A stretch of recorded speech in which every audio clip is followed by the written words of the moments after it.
আসসালামু আলাইকুম।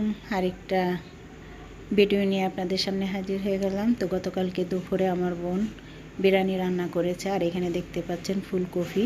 তো ফুলকপির একটা টুকরো আমি নিয়ে আসছি, আর সাথে 4-5টা কাঁচামরিচ দিয়ে না খেলে স্বাদই লাগে না বিরিয়ানি।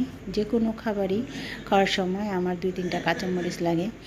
আর এই তো এখন বাজে প্রায় মনে হয় 11:30 বা 11টা এরকমই হবে। তো আমি খেতে বসে গেছি, আর বিরিয়ানিটা এত স্বাদ হয়েছে, মানে খেতে খুব ভালো লাগতেছে। তো আমি অল্প করে নিতে নিতে পুরোটাই বিরিয়ানি খেয়ে ফেলছি। তো এই যে দেখতে পাচ্ছেন টিফিন বাড়িটা, এটা ফুল করে ভরে দিয়েছিল আমাকে খাওয়ার জন্য। আর এত টেস্টি হয়েছে রান্নাটা যে কি বলবো। তো যাই হোক, তো বাসায় নিয়ে আসার পরে একটু গরম করে তারপরে এই যে খাচ্ছি। আর আমার আশেপাশে তো কেউ নেই, আমি একা ঘরে থাকি।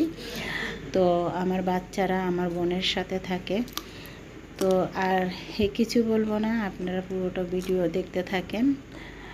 তো ভিডিওটা শেষ হয়ে গেলে অবশ্যই আপনারা একটা কমেন্ট আর লাইক করে আমার পাশে থাকবেন। আপনারা যদি আমার পাশে থাকেন তাহলে আমি খুব তাড়াতাড়ি সামনের দিকে এগিয়ে যেতে পারবো। তো আজকের মতো এখানেই ভিডিওটা আমি শেষ করব। তো সবাই ভালো থাকবেন, সুস্থ থাকবেন এবং নিরাপদে থাকবেন, আর পুরো ভিডিওটা দেখবেন। আপনাদের কাছে আমার এইটুকুই অনুরোধ।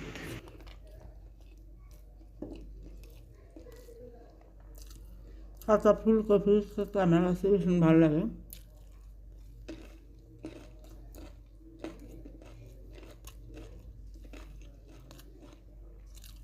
কাঁচা ফুলকপি, কাঁচা বাঁধাকপি, কাঁচা শাক পাতা খেতে আমার কাছে ভীষণ ভালো লাগে।